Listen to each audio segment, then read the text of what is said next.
Hello, in this video I want to show you how to change color temperature on IIYAMA monitor. To do this, first you'll need to click on the menu button on the back right side of your screen, click on it again, and then click on the input button. Here scroll down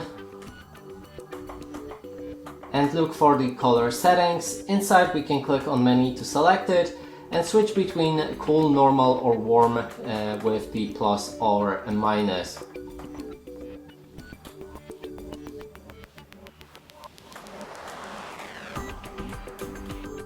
There's also option to adjust the colors manually. If you keep clicking on plus or minus, you'll be able to reach the colors hue.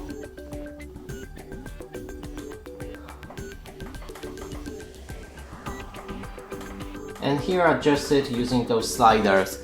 And that's it for this video. Hope you like it. Please consider subscribing to our channel, leave a like and a comment below.